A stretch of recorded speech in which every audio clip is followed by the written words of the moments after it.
Madam, we all know it is customary that the President, though it is her address, we know it is not her views and it is the views of the government which has prepared the speech for her.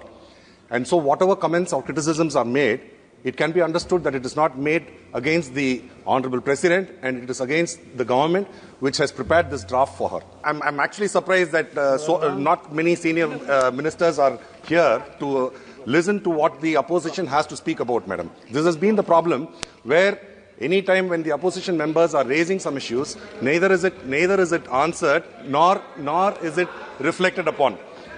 Madam, coming to the speech, Madam, the first point that the President had spoken is about the Constitution, the 75th anniversary of adoption of our Constitution.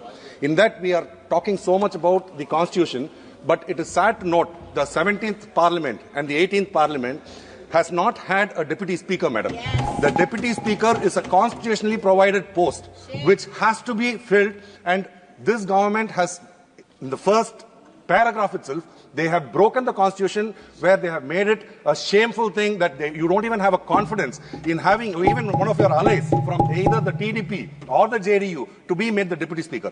So I hope that the government will look into this and make sure that a Deputy Speaker is appointed for the Lok Sabha, Madam.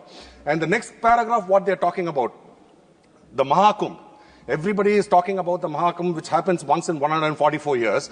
And it is very sad to note that so many deaths have happened. So far, what has been reported is 30 deaths and 60 people injured. But we are suspicious of these news articles because whenever a major calamity of this extent happens in this country, we expect the ministry, the Home Minister, to come and give a statement in the Parliament of this House to mention what exactly has happened and what measures have been taken for relief and for the support of the people over there, and what safety measures are taken to ensure that it does not happen again in future. I actually am sad that this government has not bothered about, though they claim themselves to be a Hindutva party, they do not care about the people who have died over there. And then the next point they are talking about is housing for all, Madam. When they're talking about housing for all, the government says that the union government is providing funds for the housing for all. But actually, if you look into the amount of money which is being sanctioned, most of the amount which is being sanctioned is from the state governments, Madam. The state governments are the ones which are doing it.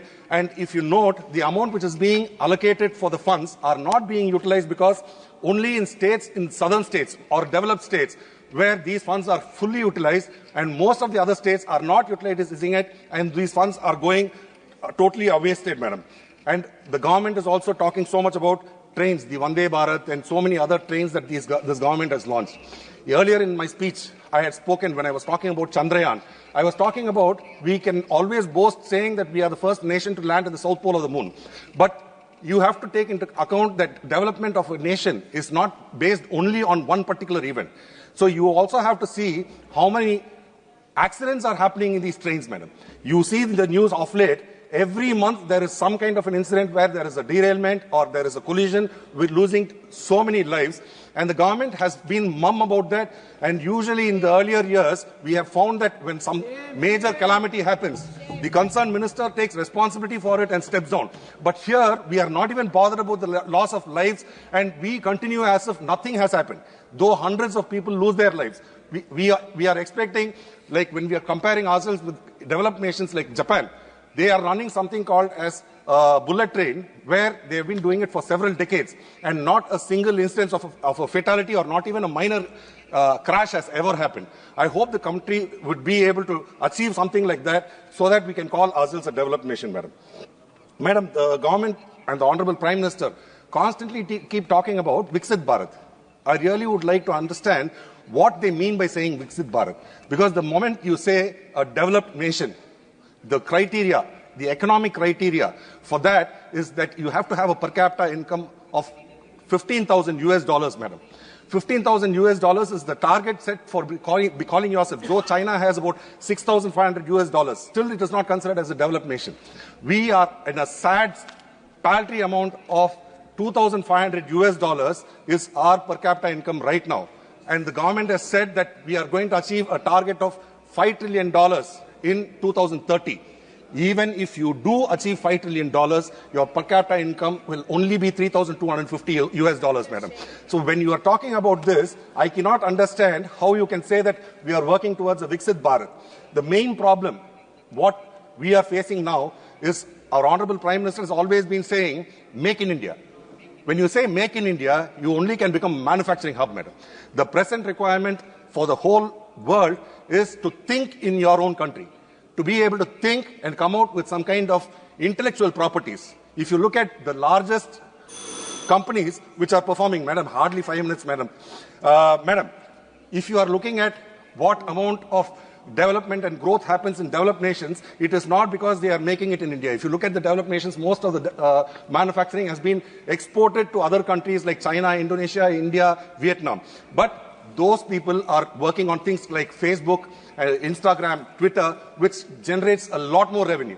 So I hope the country will focus on developing artificial intelligence and making sure that you will be able to achieve heights of growth in the terms of about 15% or 20%, madam. Unless you do that, we can never ever dream of becoming a developed India nation in the next 100 years also. Madam, the other thing is, our Honorable Chief Minister has brought out a book called Antiquity of Iron. This is translated to in Tamil, Irimbin Tonmai.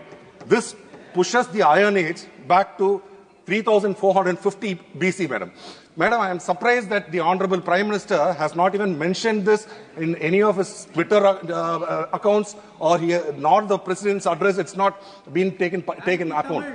Madam, this is something which is not a proud moment for Tamils alone, madam. It is a proud moment for the whole of India, and it is to say that the Iron Age started in India. It started from India, from Tamil Nadu, and if you had mentioned that, it is something where archaeologists world over are looking at us with awe, madam. They are so shocked that our technology, 3450 BC, where we could smelt iron, and this is not being appreciated and acknowledged by the Honorable Prime Minister, is very sad, and I hope that the government passes a resolution over here congratulating the archaeologists and all the people who are involved in getting this happening, madam. Madam, if you are looking at the China and India, the economy, China has an economy of almost $18 trillion or more, madam. We are still struggling to achieve $5 trillion. And you are talking about make in India, where Atmanirbhar Bharat, where you want to make everything here. But sadly, in the last 10 years, $600 billion is our trade deficit, where you have lost out the amount of money where this country could have reached export surplus, where we could have been trade positive.